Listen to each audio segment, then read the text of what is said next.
All right, welcome back to the nahsee.exchange. This is another episode for ya, where you're going to talk about some really interesting topics over here. So basically, if you are new, then again, welcome. Thank you for joining us. We appreciate you being here.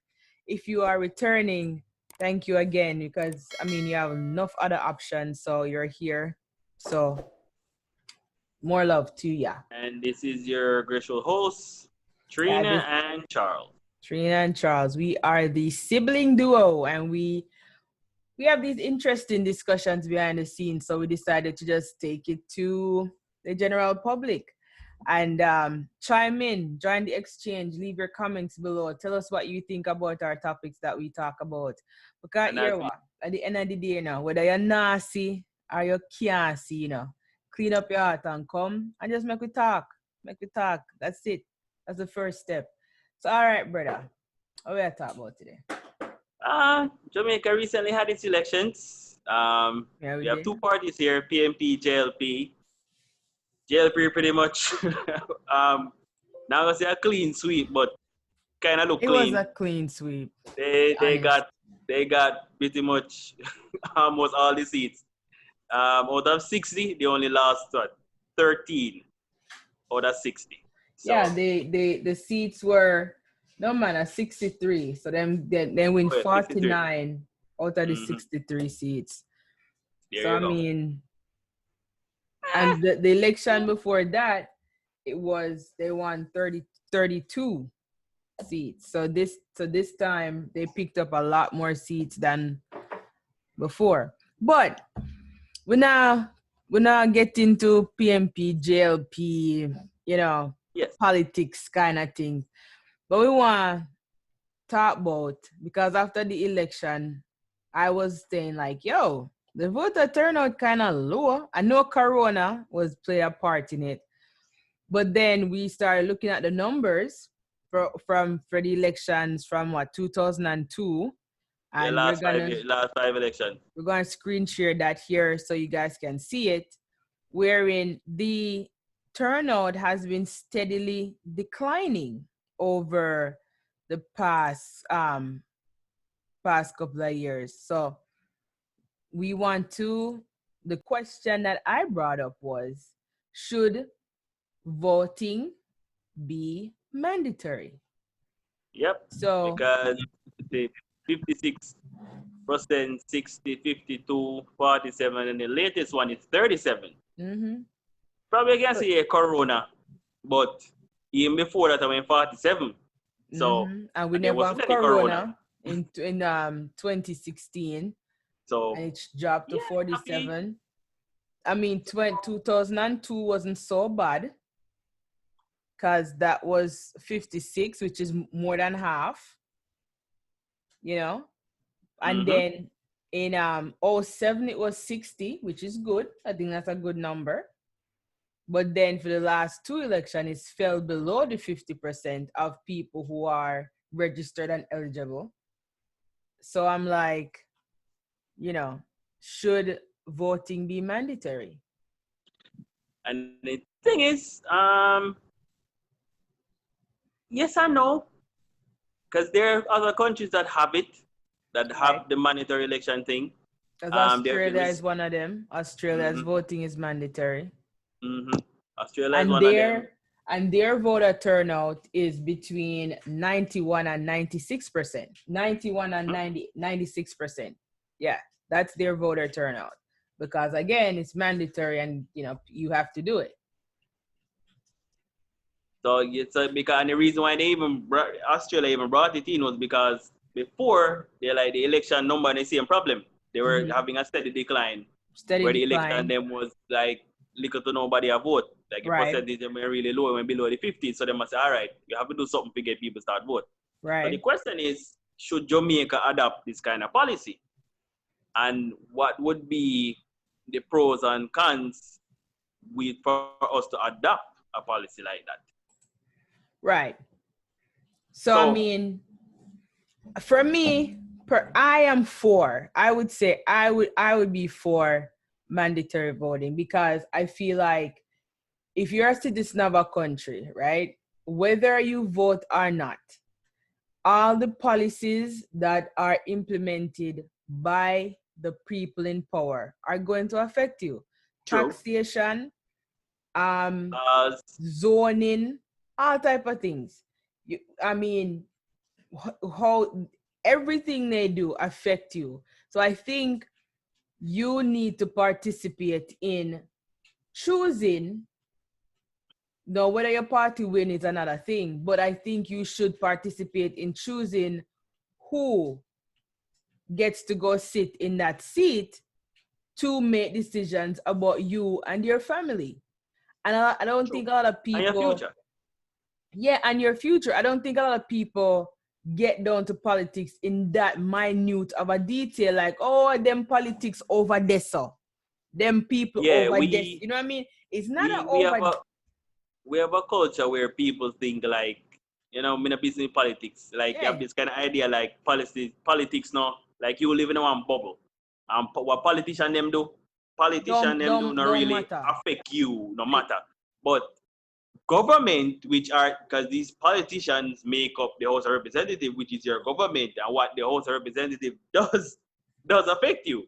Right. Even if you might not like the people themselves to sit down in the seat, but that group, that House of Representatives, that's your government, and what it does whether it's directly, meaning that, or indirectly, it will. Or indirectly. But we have this idea like, say, politics separate from us. Like, right. So whether it's directly, they just say, oh, you're member of parliament, fix your road, I know you have good road, and oh, you never have water before you have water.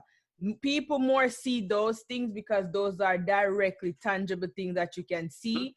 But if your government go sign an next IMF agreement that says that puts your country in more of a bind, right? And you have to be forced to make, like, example, in Jamaica right now, people are opposed. Like, if there is a policy that says same-sex marriage need to be law, that Jamaican people would oppose that across the board because they're not there they're not there. You see me I say? In their mindset. However, if your government goes out and sign an IMF package because they need all this help, right?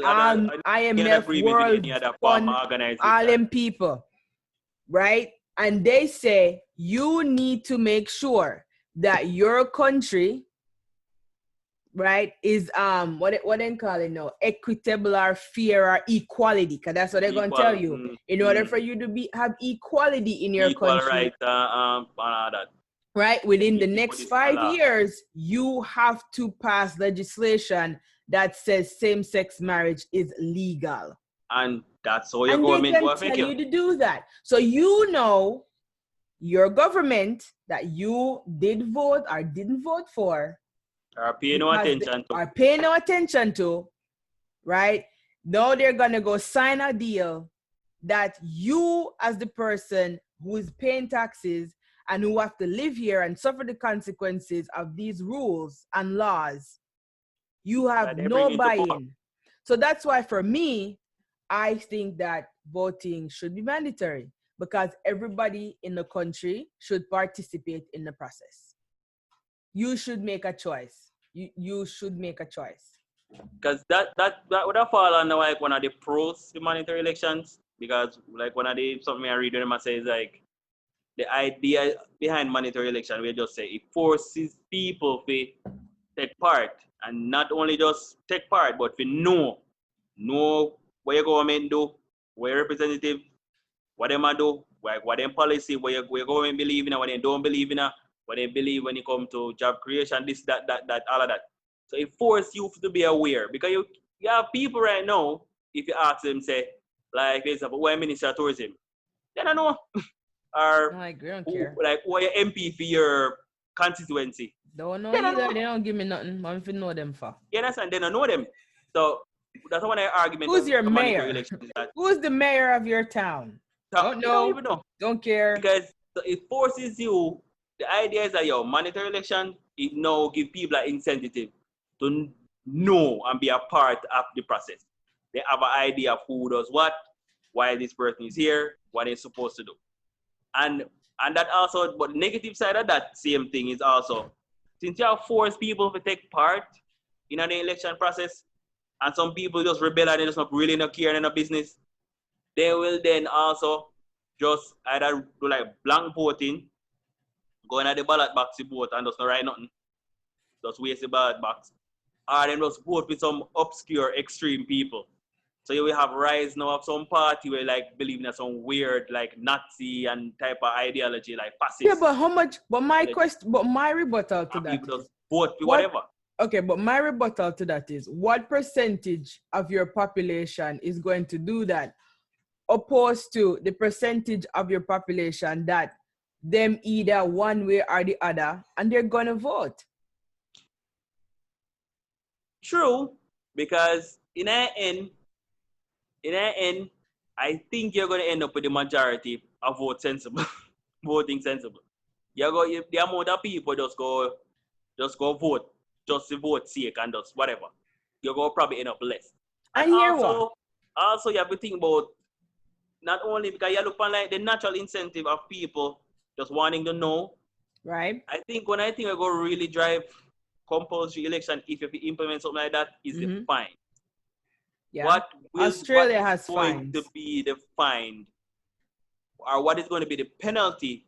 Right. Because you have exceptions. If you can't give persons a reason, or a reason why you not vote on the day, whatever, because they would have a class we say what are the valid reasons. So you wouldn't know. So if you have something fall under that, you can say, all right, I didn't vote because of this.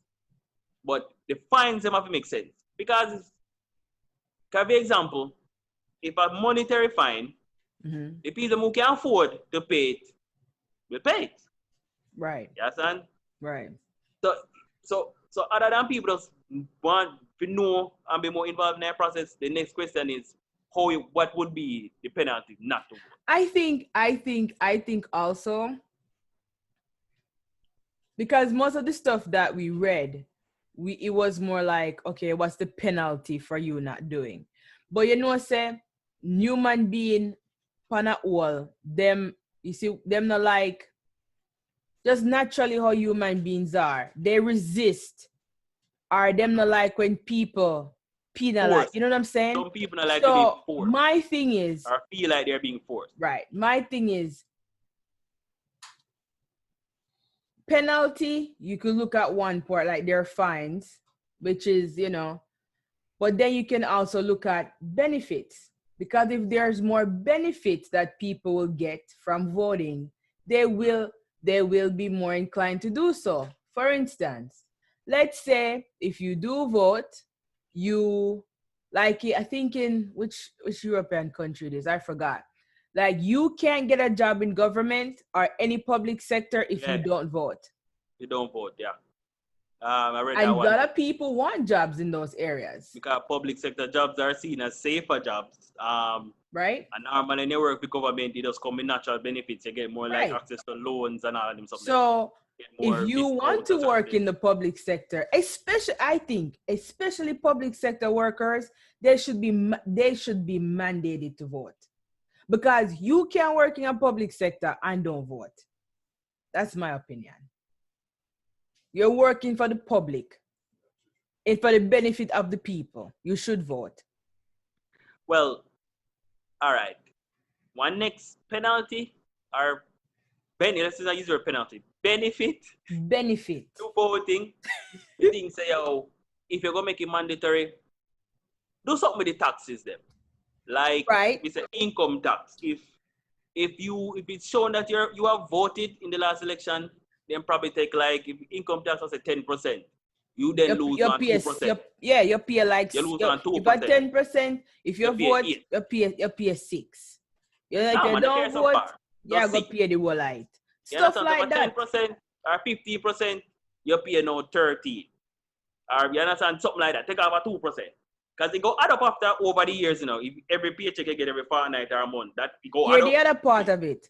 Jamaica have, here's the other thing with Jamaica have. Jamaica have National Housing Trust. And everybody want to go through housing trust to get a house. If you have not voted, you cannot apply for housing trust.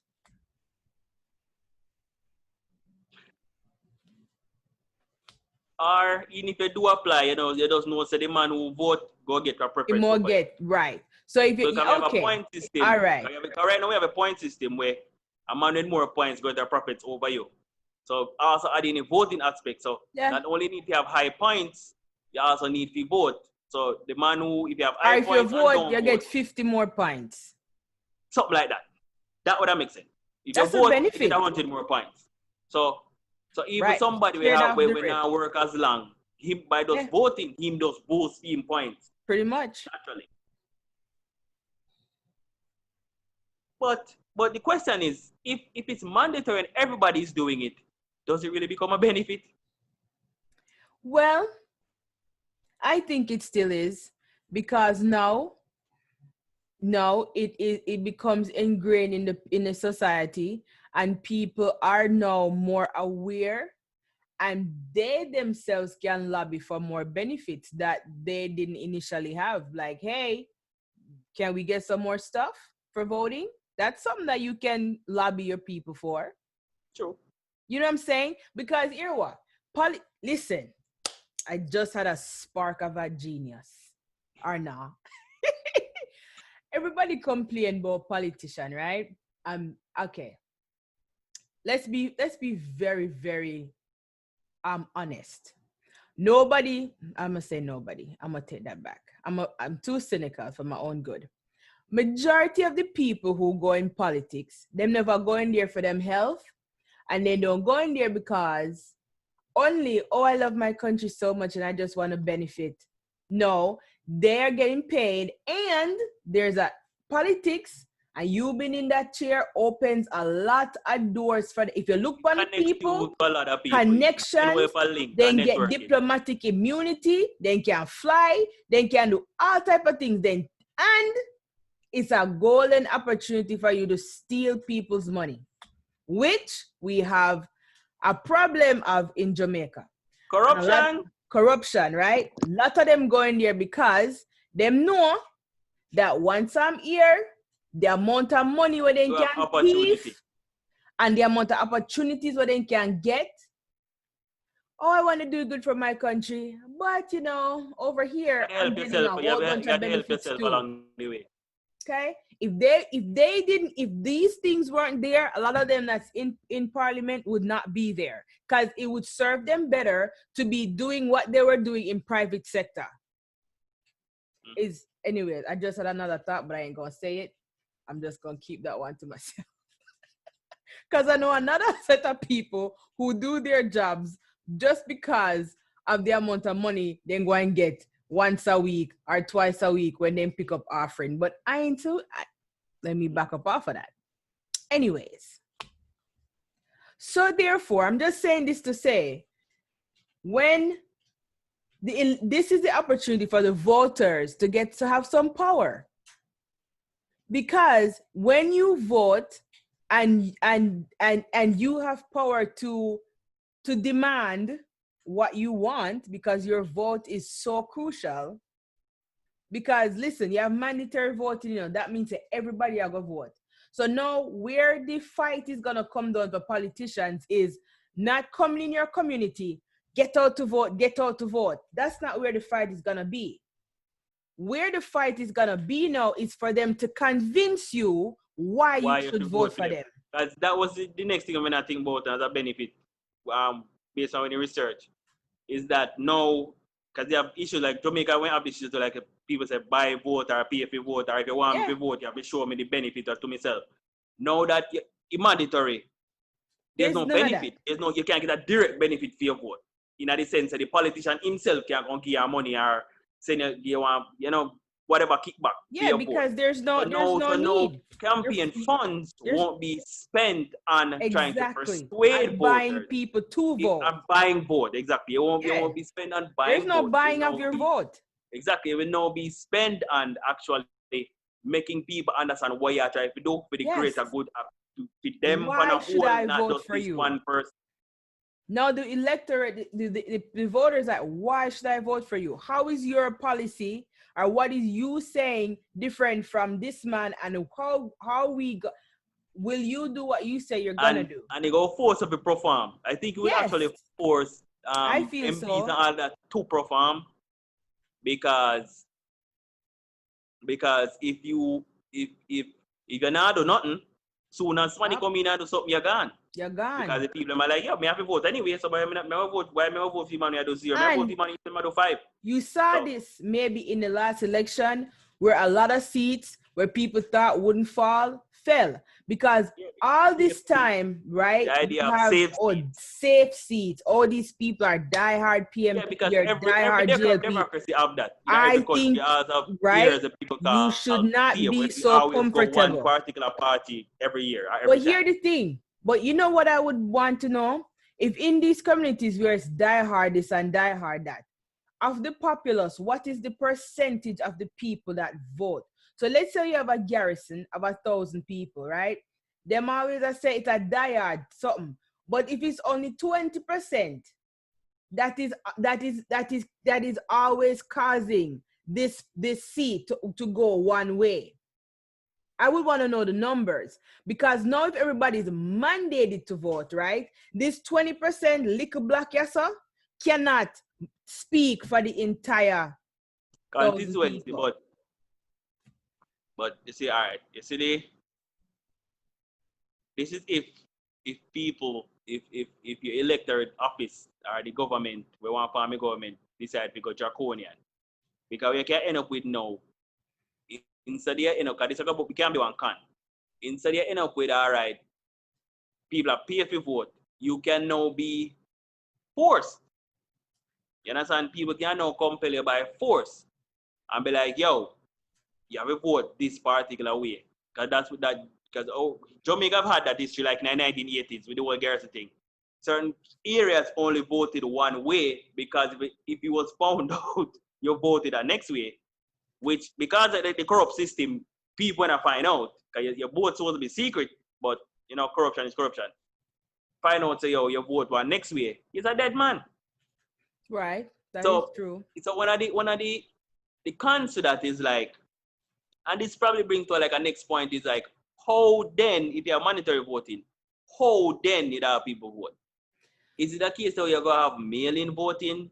Right. You're gonna have a case where electronic, where you log into a system anonymously, where you're putting in information, yes, but once you cast the vote, it does go into the other extension as a vote, but you don't know where you come from. Like this virtual, the customer facing part verifies that yes, I am who I am. Right. But once because a boom and vote and it goes over to the system, it go tally it in a recognized way. You understand? Listen, nobody can go back and go find that particular vote and know where you come from. Because that exists. The technology exists. So that's what I'm saying. How then would I get to it? I think everything that you're saying, I think in 2021, 2022, 4, 5, 6, 7, 8, 9, 10, we are at the place right now where people shouldn't have to, unless they want to, walk into a polling station and dip your finger in our ink and mark one X. Corona highlighted this. Corona highlighted that. Like, we need to move to a system where people can do this electronically and do it like maybe from their smartphones. I don't know. Or just have like a booth somewhere that the policeman, I don't know, because police can be corrupt too, but I don't know, that people just go in, press a thing, and I don't know, and walk out. But the thing is too, part of it is how do you, the system would have to be really set up where, like, if you have your voter ID, like, then people would have to know you protect this with your life too. Because if you vote, this, like, you know, your facial scan, you scan your face, your retina, right, your fingerprint, and them say, oh, want you like your phone to open your phone, the phone scan your face, and like, oh, this is Trina.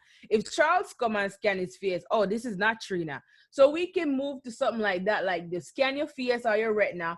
Well, this is Trina. We register that it's Trina. Trina, now do your voting right off your phone. And once you vote, your voting is locked. So you can't come again. Even if you made a mistake, oh, well, tough shit. You can't just come again and be like, scan your face. You already voted. You can't do it. And that way too, let's say somebody stole your phone and they did vote for you, you can now trace electronic. You go report it like, yo, somebody, stole my identity or stole my, what I mean? Those are things that can be flagged, can be traced electronically, and then the police or whatever can be put on it, because now you can trace where that is, you know what I mean? Where that was and who and when and stuff like that. Yeah, because you trace the vote itself, you can track your phone. Yeah. So an electronic footprint. People think they don't have electronic you can track the location of where the phone was itself. Electronic footprint. So although the person might vote for you and the vote might still count, but at least now you can track down where the phone was, who and where, and cameras or whatever, to find out who that person may have been. And then the thing I think the government has to do is you have to provide like a safe space also, like maybe like for instance what you said before, like in garrison areas, you don't want somebody to stand there with a gun to your head and be like, okay, open your phone, scan your face, vote who I want you to vote for. Maybe have safe spaces where this is a safe space where the police and everybody is, and the soldiers, and you go in there, you sit, you do your phone thing, scan your face, and you move on. I don't know. Something like that. Where, like, as I say, you go to the polling area. You probably identify who you be. You put one unique code going in your phone. You scan something or whatever, and then beyond that point, you vote and you walk out. So nobody really knows.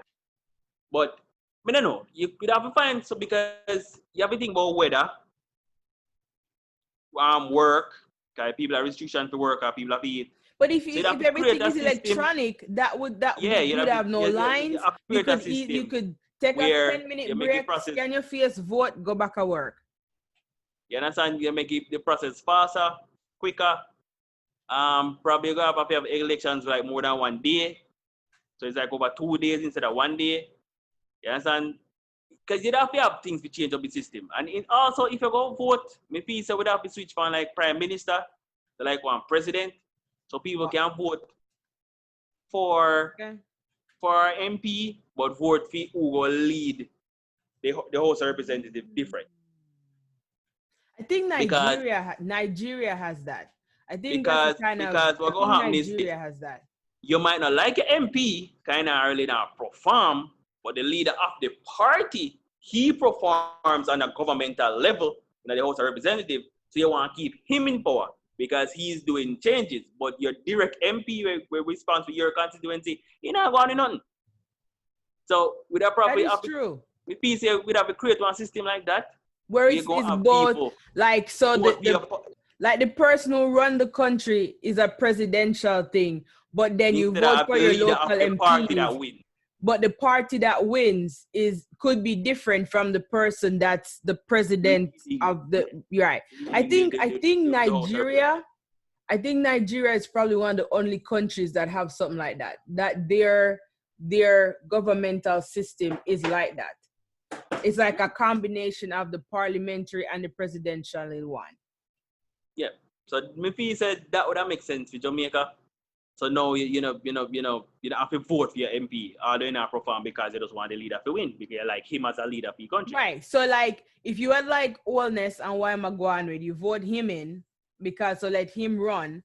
But then if you like the PMP person where you have as your representative in your local area, you vote for them.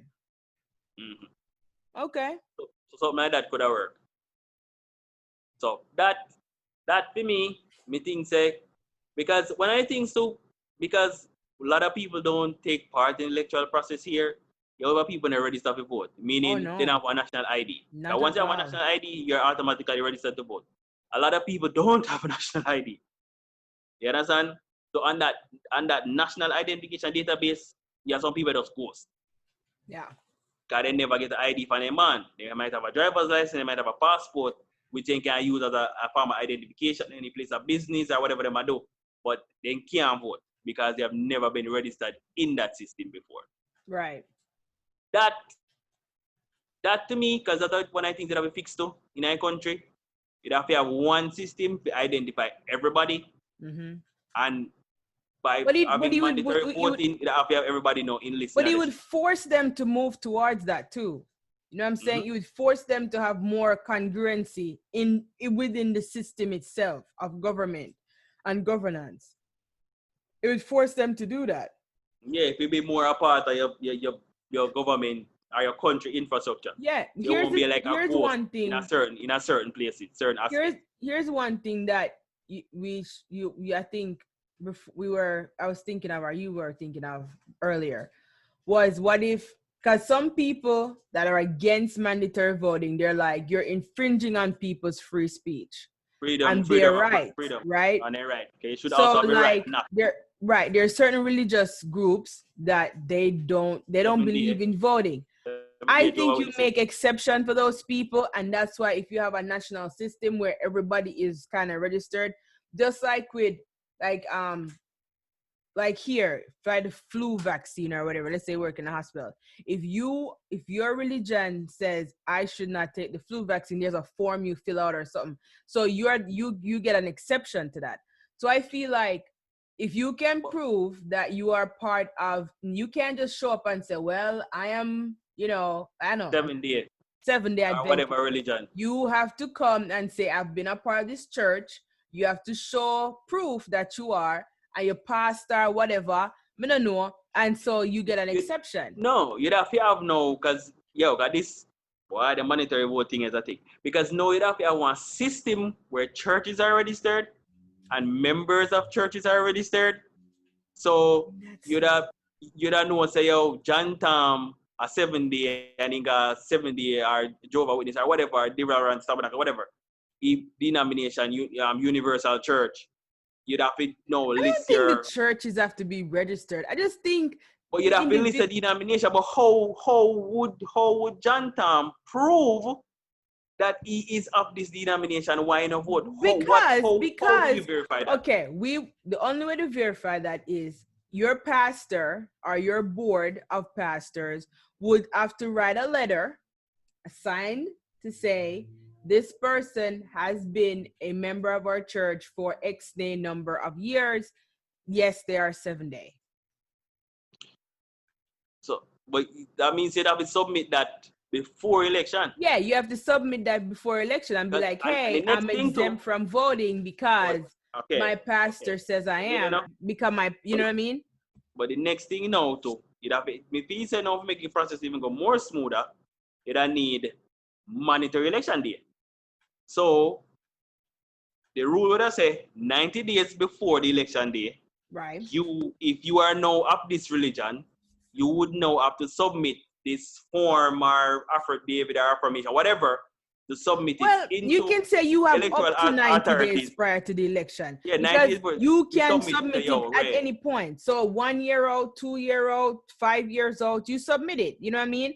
And we have it on record. And if you change, you have up until 90 days before the election. That means right.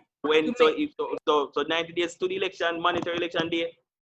If you not submit it before, then you get where you don't get. Because you have 5 years, basically 4 years, you submit it, you say, I am of this faith or whatever. So that 90 days now is when you go calculate the system, go run, okay, John Tam, Mary Jane, blah, blah, blah. All these people should be voted. Right. And I think there should be a combination of fines and benefits, because you catch more fly with sweet than with vinegar. So yes, I think there should be fines if you don't, but I also think there should be, on the other hand, benefits if you do. So it would be not just a penalty, but there are also benefits that would also encourage people to vote. But I think I don't know, people out there, I think there's a whole bunch of, we've covered a lot, in this topic. But I mean, okay, here's one thing. If during Corona, being that we have a Corona situation, if we had mandatory voting right now, and with the election as is, would it have increased the Corona numbers? Because we are talking about future in terms of if we have like electronic and your phone. But let's say the government doesn't switch to any of that, right? And you still have to go at the voting place to go vote. Then I think still make it mandatory. And then you just have to put more procedures in place and maybe voting over like a whole week so that people can show up at various times. And social distance and all of that. But I think it can still be done if you have the political will to do it. If you have a willingness to do it, it can be done. And it can be done. And I think mandatory voting makes sense because it kind of look away when 20% or 30% of the population really dictate the state of affairs for the next percentage. For the next 5 years. So basically 30% dictate what go on to the next 70%. You understand? And that's because the part, 70% never take part in a process. And that's the part where that to me will be the real thing to why mandatory voting that makes sense. That's the part to me I'm thinking like where people who are against mandatory voting, I'm like, okay, but if we had higher voter turnout, okay, we don't need it. But in a situation where, okay, let's take the last election, only 37%. That means that 70% of people never participate. So you have a government that is now running your country that only 37% of the people who are eligible to vote put them in power. I'm thinking like, what? So if you really were to look at it, 70% of your population said no. Yeah, 68% of your population. 63% of your population. So to me, even though Allness get a win, if I was a PM, I'd feel good, but I wouldn't feel good at the same time because I'm like, 70% of your people, the entire population never by really not voting. But okay, we can say all right. Last election was a fluke, Corona. Before that, he only got what? 47%. 47%. So that means 60-something% of your population said, nah, dude. And 53% never take part. So I'm like, so the other question is, should a government be valid or should it to run or govern if less than 50% of the population actually put you in power? But should your government be valid? But it's going to be valid. Maybe that should be a part 2. That could have been part 2, but most people are going to say it go valid because the people who don't vote, they have the right not to vote. But we put a part 2. Let's talk about that in part 2. So this is end part 1 of the exchange. We're going to do a part 2 because that one needs to be, we need to talk about that. All right. So again, put your comments. Put your thoughts. Join the exchange. Join the exchange. This one, join the exchange. Should Jamaica have mandatory voting? Yes or no? What do you think? We've said a whole bunch of things. Wait, no. You see, before we sign off, and we are talking about mandatory election, I just remember an African show. Is it Hotel Rwanda? Or is it Beast of No Nation? I remember. But this African warlord, he was just so crazy to me. And it was like election time, and he wanted like a third person to win. So he just went around in the communities and like chopping off the people in hand. You know, it's like everything funny and in a ming. Yes. And he's like, oh, the government want you to vote. No hand, no vote. I think that was Rwanda. Yeah. I think Rwanda. I think it was Rwanda. Anyway, doing that. It was there was a show from way back in the day. That was crazy. I mean, what you mean? When the warlord went up and chop off the people in hand. No hand, no vote. Why man chop off people in hand? Yep. But anyways, craziness, yeah. Part 2. So join the exchange. All right, join the exchange, people. Leave your comments below. Please share with your family and friends. We need more subscribers. Please share the video and also like the video. If you like what we're doing here, don't just watch, participate by liking, participate by subscribing, and also sharing. So YouTube, the algorithms and whatever, and YouTube will share this to other Jamaicans all across the world, which we want to reach our people no matter where they are, all across the world. All right, guys, see you on part 2. Should your government be valid if only 37% of your people voted you in? Mm-hmm. Peace out.